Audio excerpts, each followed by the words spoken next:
اب ہم لندن سے دعوت دیتے ہیں میاں محمد نواز شریف سابق وزیر اعظم پاکستان. بسم اللہ الرحمن الرحیم. محترم جناب آصف علی زرداری صاحب، جناب بلاول بھٹو زرداری صاحب، جناب مولانا فضل الرحمان صاحب، میرے بھائی محمد شہباز شریف صاحب، جناب محمود خان اچکزئی صاحب، محترم ڈاکٹر عبد المالک صاحب، محترم ساجد میر صاحب، جناب آفتاب احمد خان شیرپاؤ صاحب، جناب محسن خان داور صاحب، جناب جمال الدین صاحب، جمال دینی صاحب، اور جناب اویس شاہ نورانی صاحب، نہایت معزز قائدین، محترم شرکائے کانفرنس اور محترم خواتین و حضرات، السلام علیکم. بہت شکریہ جناب محترم آصف زرداری صاحب. اللہ تعالیٰ آپ کو بھی صحت تندرستی عطا فرمائے اور خیر و برکت عطا فرمائے. میری بہت ساری دعائیں آپ کے لیے بھی ہیں اور بلاول بھٹو زرداری صاحب کے لیے بھی ہیں. ان سے پرسوں بات کر کے مجھے بہت خوشی ہوئی اور بہت اچھی ہماری باتیں ہوئیں، اور جس پیار محبت سے انہوں نے مجھ سے بات کی میں کبھی نہیں بھلاؤں گا. میں کانفرنس کے میزبان جناب آصف علی زرداری صاحب کا اور بلاول بھٹو زرداری صاحب کا اور مولانا فضل الرحمان صاحب کا اور تمام معزز قائدین کا بے حد شکر گزار ہوں کہ مجھے اس کانفرنس میں اپنی بات کہنے کا آپ نے موقع فراہم کیا. میں وطن سے دور ہوتے ہوئے بھی اچھی طرح جانتا ہوں کہ وطن عزیز کن حالات سے گزر رہا ہے اور عوام کن مشکلات کا شکار ہے. یہ کانفرنس نہایت ہی اہم موقع پر منعقد ہو رہی ہے، بلکہ میں تو اسے ایک فیصلہ کن موڑ سمجھتا ہوں. پاکستان کی خوشحالی اور صحیح معنوں میں ایک جمہوری ریاست بنانے کے لیے ضروری ہے کہ ہم ہر طرح کی مصلحت چھوڑ کر اپنی تاریخ پر نظر ڈالیں اور بے باک فیصلے کریں. اور آج نہیں کریں گے تو پھر کب کریں گے؟ میں مولانا فضل الرحمان صاحب کی سوچ سے پوری طرح متفق ہوں کہ ہمیں رسمی اور روایتی طریقوں سے ہٹ کر اس کانفرنس کو بامقصد بنانا ہوگا، ورنہ قوم کو بہت مایوسی ہوگی. اور جو ابھی ٹرینڈ جناب آصف علی زرداری صاحب نے سیٹ کیا ہے، اسی کو آگے لے کے چلنا ہے. آپ سب جانتے ہیں کہ 73 برس سے پاکستان کو کن مسائل کا سامنا ہے. ان مسائل کی بنیادی وجہ صرف اور صرف ایک ہے، اور میں اپنے تجربے سے بول رہا ہوں. میرا بھی تجربہ الحمدللہ پاکستان کی پالیٹکس میں اور پاکستان کی خدمت میں کافی زیادہ ہے، اور میں یہ سمجھتا ہوں کہ پاکستان کو جو میں وجہ بتانا چاہ رہا ہوں وہ یہ ہے کہ پاکستان کو جمہوری نظام سے مسلسل محروم رکھا گیا ہے. جمہوریت کی روح عوام کی رائے ہوتی ہے، یعنی ملک کا انتظام وہ لوگ چلائے ہیں جنہیں عوام اپنے ووٹوں کی اکثریت سے یہ حق دے.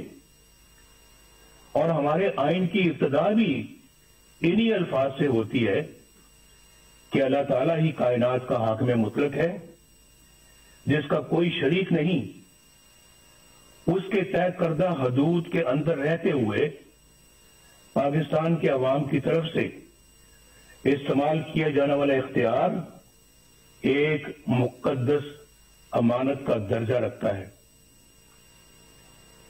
آئین کے مطابق ہمارے جمہوری نظام کی بنیاد عوام کی رائے پر ہے۔ دنیا بھر کی جمہوریتوں کا یہی اصول ہے۔ جب جمہوریت کی اس بنیاد پر ضرب لگتی ہے اور ووٹ کی عزت کو پامال کر دیا جاتا ہے تو سارا جمہوری عمل بالکل بے معنی اور جاری ہو کر رہ جاتا ہے۔ جب عوام کے مقدس امانت میں خیانت کی جاتی ہے اور انتخابی عمل سے پہلے یہ طے کر دیا جاتا ہے کہ کس کو جتانا ہے اور کس کو ہروانا ہے، انتخابات میں دھاندلی سے مطلوبہ نتائج حاصل کر لیے جاتے ہیں اور رہی صحیح کسر حکومت سازی کے لیے جوڑ توڑ میں نکال دی جاتی ہے، تو اندازہ لگایا جا سکتا ہے کہ کس طرح سے عوام کو دھوکہ دیا جاتا ہے اور عوامی مینڈیٹ کیسے چوری کیا جاتا ہے۔ بدقسمتی سے پاکستان کو اس طرح کے تجربات کی لیبارٹری بنا کر رکھ دیا گیا ہے کہ کوئی نمائندہ حکومت بن بھی گئی تو اسے ہر طرح کی سازش کے ذریعے سے پہلے بے اثر اور پھر فارغ کر دیا جاتا ہے۔ اس میں یہ بھی پرواہ نہیں کی جاتی کہ اس سے ریاستی ڈھانچہ کمزور ہوگا، اقوام عالم میں جگ ہنسائی ہوگی اور عوام کا ریاستی اداروں پر سے اعتماد اٹھ جائے گا۔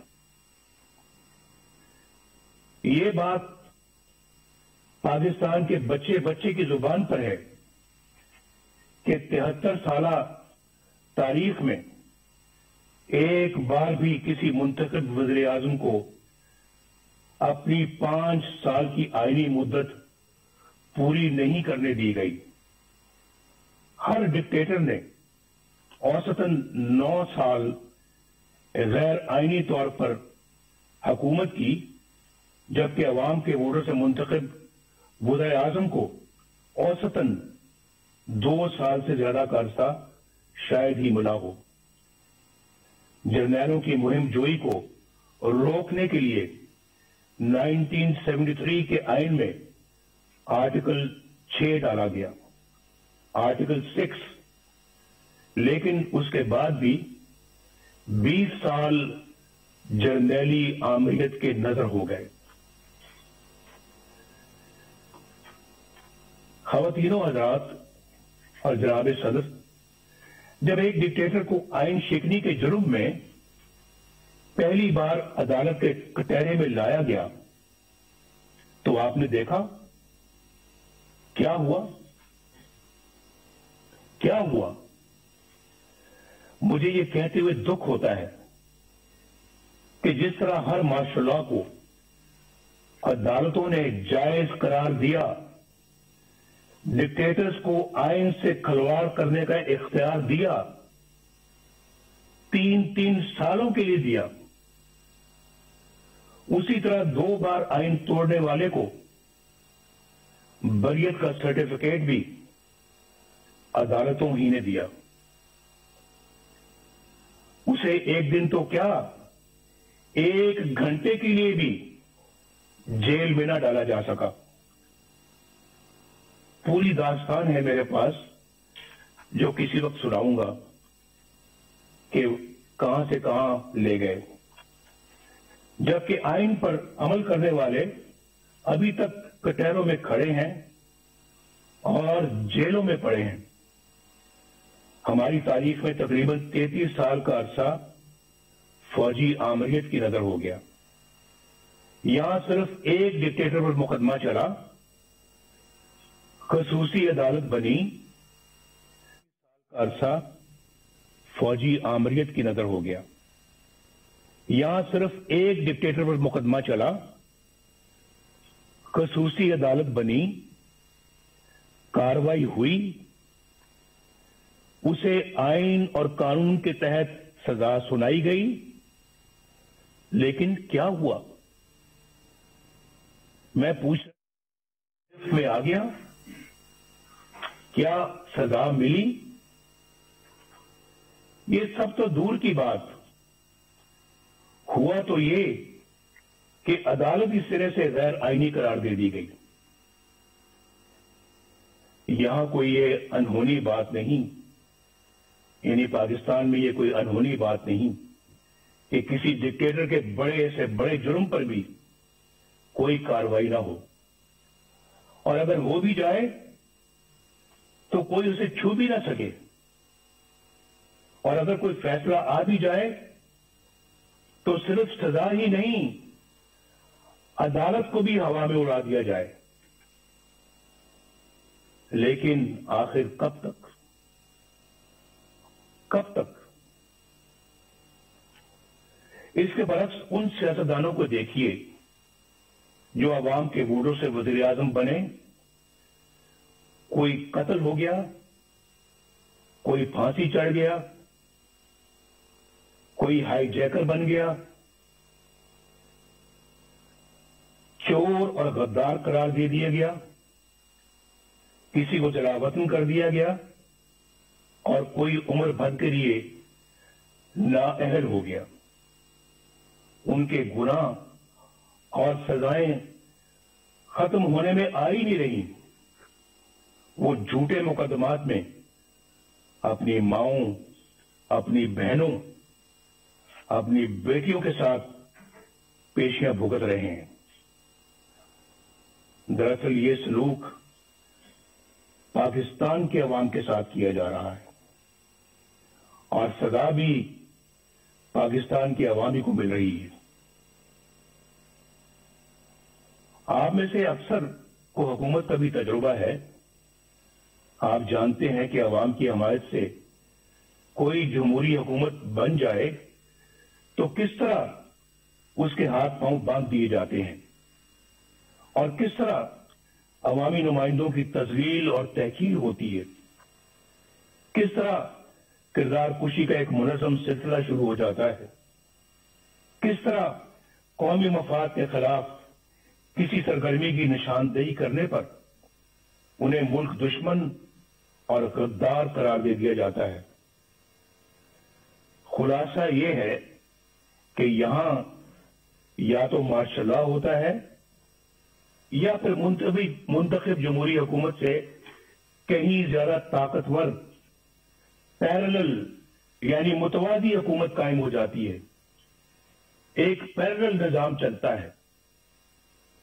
غالباً ایک بار سابق وزیر اعظم یوسف رضا گیلانی صاحب نے کہا تھا کہ یہاں اسٹیٹ ود ان اسٹیٹ قائم ہے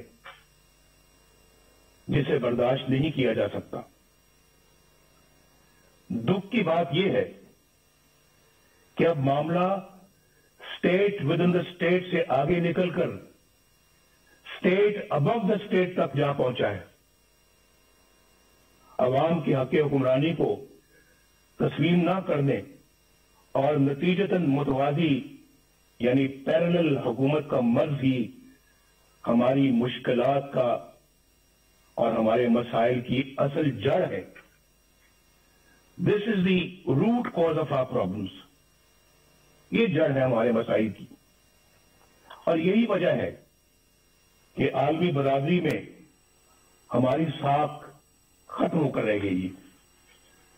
2018 کے انتخابات کے بعد متعدد ملکی اور غیر ملکی اداروں کی طرف سے انتخابی عمل کی شفافیت پر سوالات اٹھائے گئے. میں تو جیل میں تھا, لیکن خبریں مجھے سب ملتی رہی ہیں. بعض نے تو ان سیٹوں کی تعداد بھی بتائی جہاں دھاندلی کی وجہ سے نتائج تبدیل کر دیے گئے، ان حلقوں کی اتنی تعداد ہے کہ اگر ان میں دھاندلی کے ذریعے نتائج تبدیل نہ کیے جاتے تو بیساکھیوں پر کھڑی یہ حکومت کبھی بھی وجود میں نہیں آ سکتی تھی۔ آج قوم جن حالات سے دوچار ہے اس کی بنیادی وجہ وہ لوگ ہیں جنہوں نے عوام کی رائے کے خلاف نااہل حکمرانوں کو ملک پر مسلط کیا۔ انتخابات ہائی جیک کر کے اقتدار چند لوگوں کو منتقل کر دینا بہت بڑی بددیانتی اور آئین شکنی ہے۔ ہم چند روپوں کی خاطر ڈاکہ ڈالنے والوں کے لیے تو بڑی سے بڑی سزا کا تقاضا کرتے ہیں، لیکن عوام کے حقوق پر ڈاکہ ڈالنا کتنا سنگین جرم ہے، کیا کسی نے سوچا ہے؟ معزز خواتین و حضرات، کیا میں یہ پوچھنے کی جسارت کر سکتا ہوں کہ 2018 کے انتخابات میں گھنٹوں RTS کیوں بند رکھا گیا؟ گنتی کے دوران پولنگ ایجنٹس کو کیوں نکال باہر کیا گیا؟ انتخابات میں دھاندلی کیوں کر کی گئی؟ کس کے کہنے پر کی گئی؟ کس کے لیے کی گئی؟ اور کون سے مفادات کے لیے کی گئی؟ اس میں سابق چیف الیکشن کمشنر اور سیکرٹری الیکشن کمیشن کو بھی جواب دینا ہوگا، اور جو لوگ بھی دھاندلی کے ذمہ دار ہیں ان سب کو حساب دینا ہوگا۔ محترم قائدین کرام، جناب چیئرمین، اس نااہل حکومت نے 2 سالوں میں پاکستان کو کہاں سے کہاں پہنچا دیا ہے، اس کا کوئی اندازہ کر سکتا ہے؟ پاکستان کی معیشت بالکل تباہ ہو چکی ہے، یا جو کہتے ہیں نا کہ پاکستان کی معیشت تباہ ہو رہی ہے، نہیں، بات اس سے بہت آگے چلی گئی ہے۔ پاکستان کی معیشت بالکل تباہ ہو چکی ہے۔ 5.8% کی شرح ترقی سے آگے بڑھتا ہوا پاکستان آج 0 سے بھی نیچے جا چکا ہے۔ پاکستانی روپیہ بھارت اور بنگلہ دیش ہی نہیں، افغانستان اور نیپال سے بھی زیادہ نیچے گر چکا ہے۔ جس مہنگائی پر ہم نے مکمل قابو پا لیا تھا وہ آج کئی گنا بڑھ چکی ہے۔ غریب اور متوسط گھرانوں کے لیے 2 وقت کی روٹی بھی محال ہو چکی ہے۔ بجلی اور گیس کے بل اب عام آدمی پر بم بن کر گرتے ہیں۔ آپ کبھی اندازہ کیجئے، واقعتاً بم بن کے گرتے ہیں۔ پچھلے 2 سالوں میں 1.5 کروڑ لوگ غربت کی سطح سے نیچے جا چکے ہیں، اور 1 کروڑ نوکریوں کا جھانسا دینے والے 1 کروڑ 20 لاکھ لوگوں کا روزگار چھین چکے ہیں۔ اس نالائق حکومت نے ہر معاملے پر یو ٹرن لیا ہے۔ آج سرمایہ کاری بالکل ختم ہو چکی ہے۔ سی پیک سخت کنفیوژن کا شکار ہے۔ قرضے ختم کر دینے کا دعویٰ کرنے والوں نے 2 سال کی قلیل مدت میں قرضوں میں اتنا اضافہ کر دیا ہے کہ پچھلے تمام ریکارڈ ٹوٹ گئے ہیں۔ یہ میں فیکٹس اور فگرز سے ساری بات بتا رہا ہوں، اور اس کے باوجود کوئی ایک بھی بڑا ترقیاتی منصوبہ شروع نہیں کیا جا سکا۔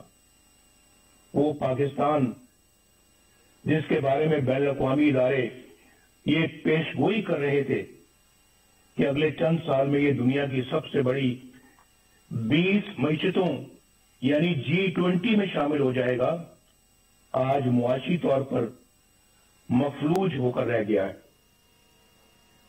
یاد رکھیے کہ اگر پاکستان میں ووٹ کو عزت نہ ملی اور قانون کی حکمرانی نہ آئی تو یہ ملک معاشی طور پر مفلوج ہی رہے گا۔ اور میں کھلے الفاظ میں یہ واضح کر دینا چاہتا ہوں کہ ایسے ممالک اپنے دفاع کے قابل بھی نہیں رہتے، خاص طور پر اس وقت جب آپ کے دشمن آپ کی کمزوریوں کا فائدہ اٹھا رہے ہوں۔ خواتین و حضرات، ملک بدامنی، افراتفری اور جرائم کا گڑھ بن چکا ہے۔ آئے دن ایسی پریشان کن خبریں آتی رہتی ہیں جن سے عوام کو امن و امان سے متعلق درپیش پریشانیوں کا اندازہ بخوبی لگایا جا سکتا ہے۔ شیخوپورہ سیالکوٹ روڈ پر قوم کی ایک بیٹی کے ساتھ پیش آنے والا واقعہ دل دہلا دیتا ہے۔ اس سالے کے بعد مزید تکلیف کا باعث اس سنگ دل پولیس افسر کا ہے جو بنیادی انسانی اقدار سے بھی محروم ہے۔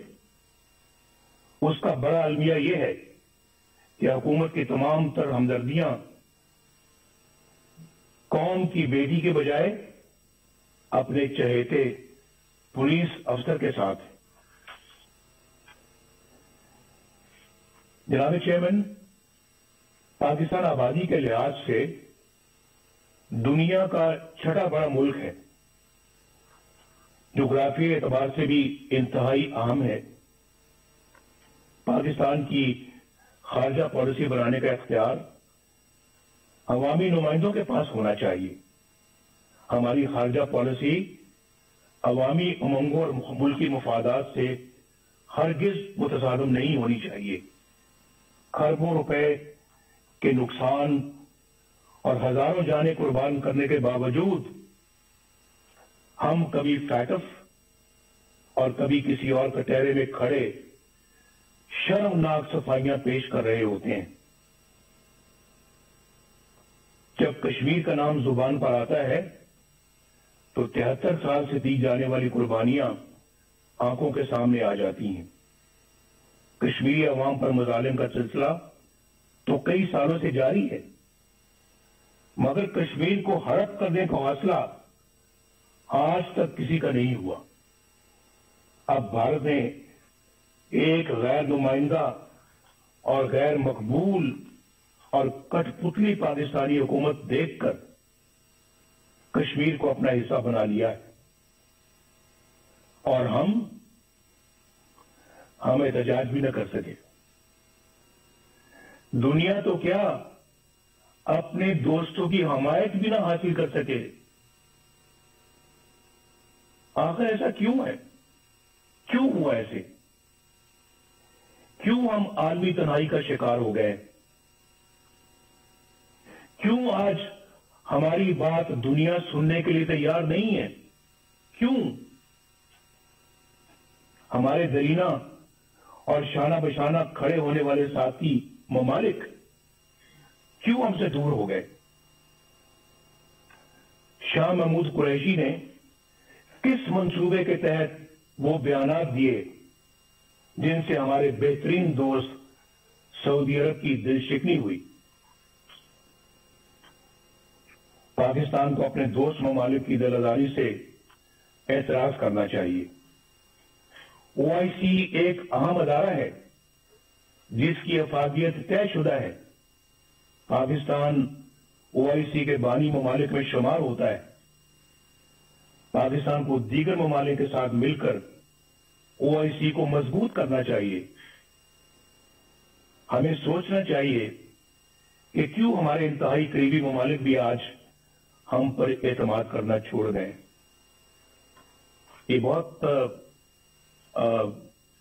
جو ہے یہ فکر کی بات ہے، لمحہ فکری ہے ہمارے لیے۔ اس پہ ضرور غور ہونا چاہیے، لیکن کیا اس طرح کی حکومت ہوگی تو پھر